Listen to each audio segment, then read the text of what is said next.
Hey everyone, welcome to this week's What's Up Wednesday. Looks like we're having an issue going live on YouTube. Let's try again.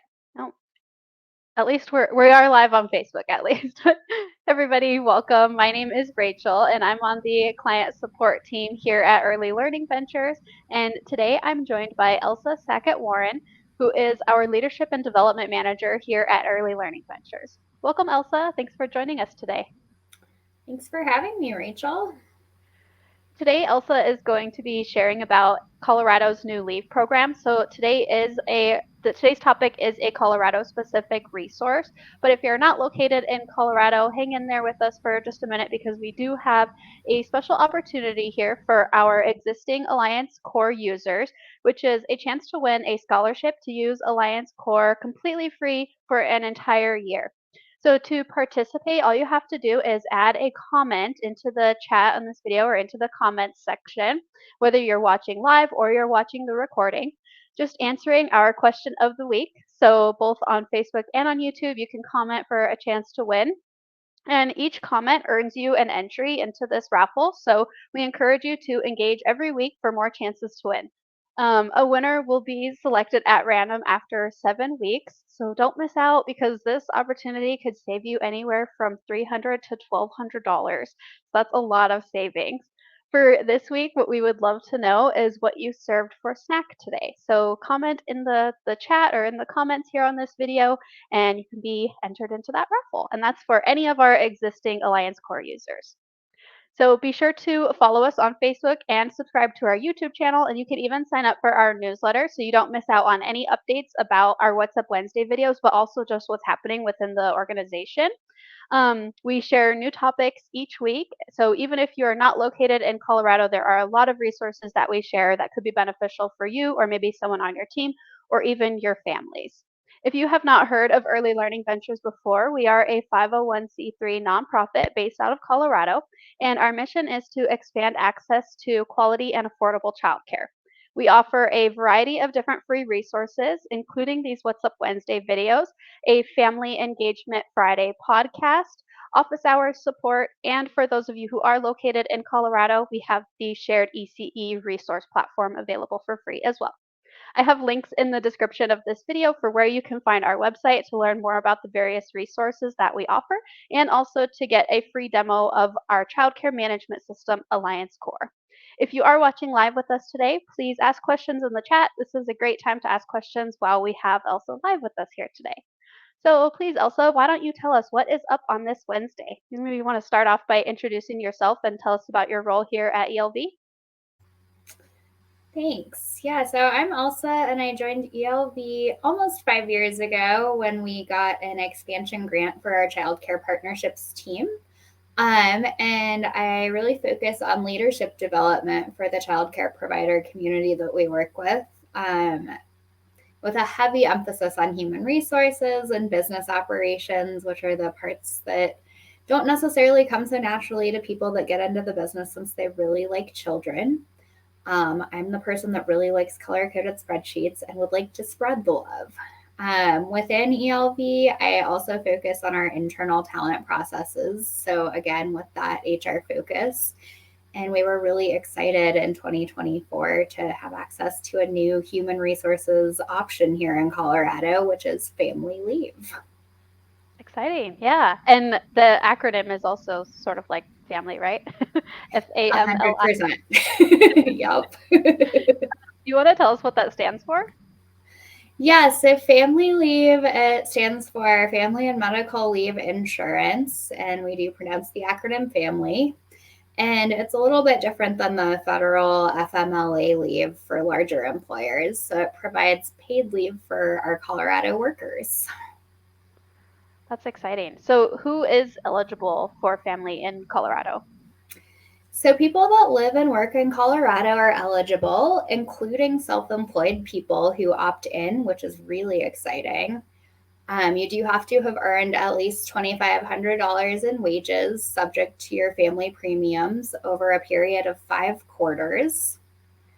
But other than that, it's really almost every employee in Colorado, unless you're part of a government employer that has opted out. Wow, that's amazing. This is a great program. Can you share your thoughts on what kind of impact that would have or how it could be beneficial for our family home care providers? Yeah, so it's huge for our self employed providers. It really gives you access to paid leave under a variety of circumstances. It could be if you have a baby, it could be if you're having a medical issue, it could even be for a family member having a medical issue, or if a family member gets deployed on military leave. And it also provides leave in the event of domestic violence or sexual assault. So it's really broad, which is great. It can give you the option to really be able to take care of yourself while getting compensated as well. Yeah, that's amazing, especially for those who are self-employed. I know sometimes that's something that you can only have access to when you have an employer or work for a larger company. For Definitely. To get access to it as a self employed person, you do have to opt into the tax, which is about 0.5% of your income for at least 3 years okay. to be eligible. But if you're making $50,000 a year, it only costs $225 a year in taxes. And an estimated benefit at that rate, that 50,000 a year, would be $765 a week. So if you even take family leave for 1 week and you get that amount, it would cover that premium tax that you'd given up. Wow. For you mentioned being able to utilize this after having a baby. Do both parents qualify to take the time off? Yeah, they do. So Colorado is really progressive in this way, and it's really exciting to extend that to a second parent as well. Yeah, that's amazing. For home care providers who may need to utilize family, what are some things that they can do to prepare the children and their families in their care?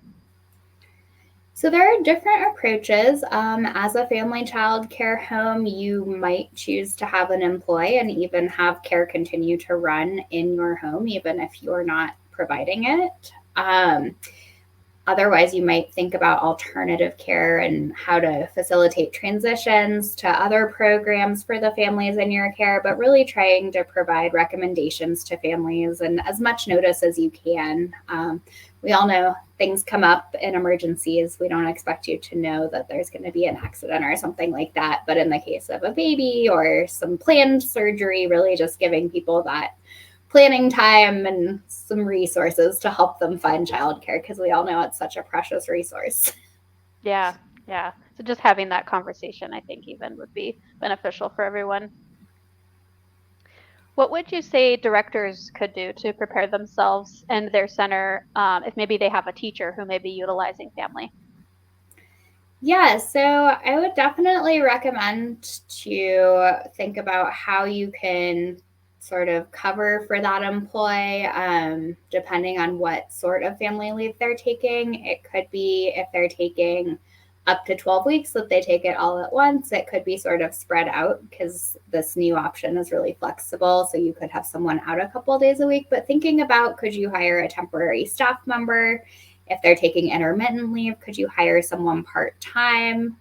And a good thing to remember is that it's not you as the employer paying the employee while they're on their paid leave, it's the state of Colorado paying. So you will have that sort of freedom from paying the salary to reallocate elsewhere.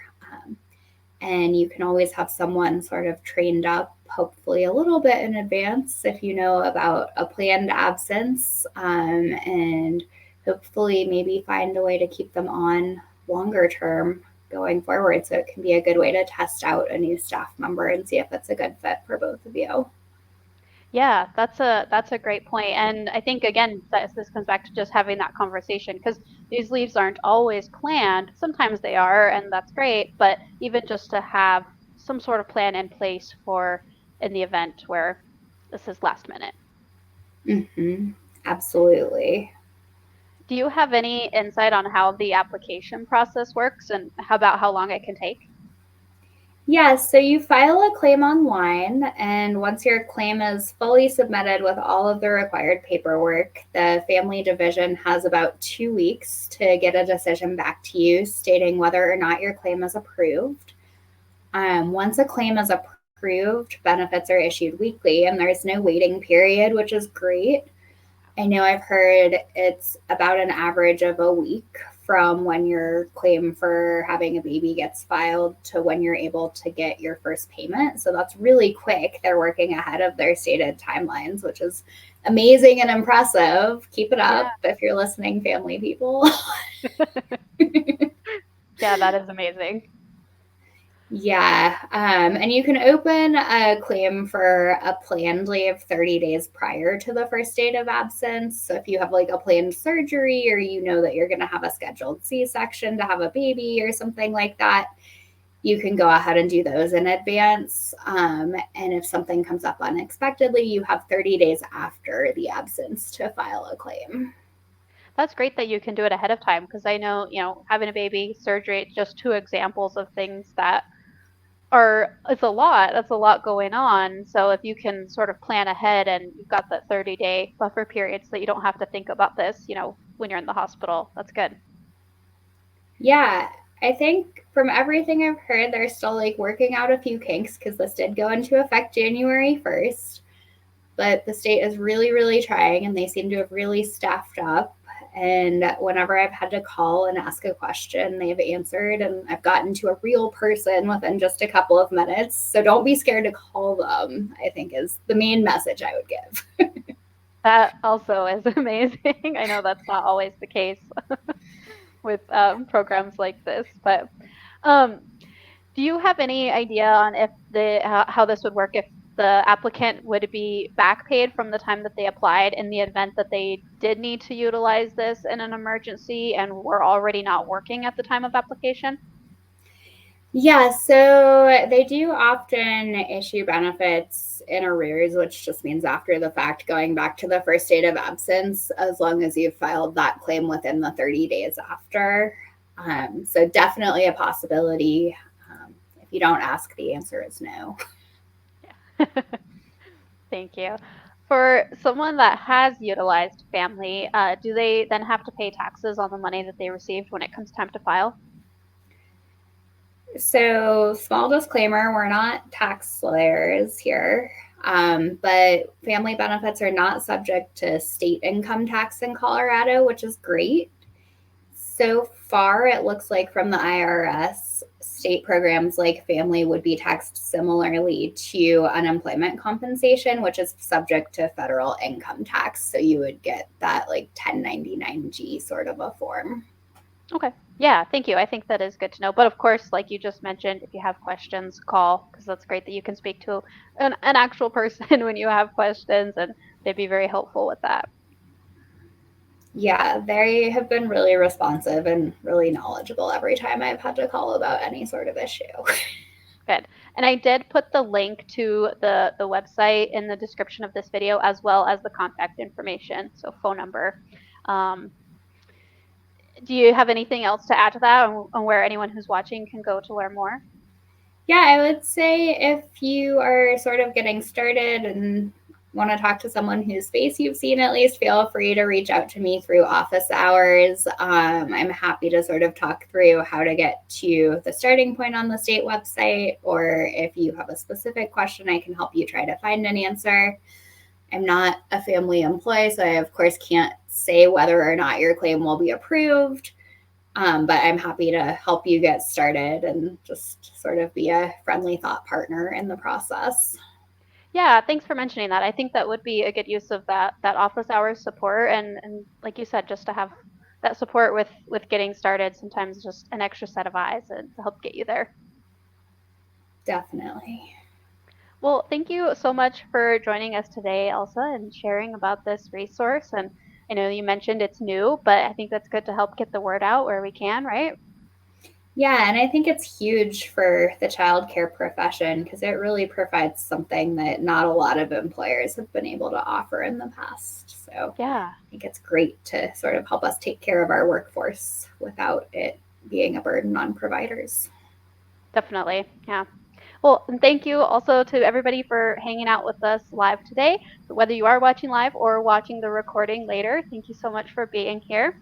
And don't forget, if you are an existing Alliance Core user, please comment below and tell us what you served for snack today to be entered into our raffle for a chance to win a scholarship to use Alliance Core completely free for 1 year. You can comment at any time, even if you aren't watching live. And be sure to engage with us every week to see what else we have to share, what else is happening on Wednesday, and for more opportunities to be entered into that raffle. So don't forget to check the description of this video for all of the links to resources that we talked about today, as well as our main webpage. And we will see you next time. I hope you all have a great rest of your day. Bye.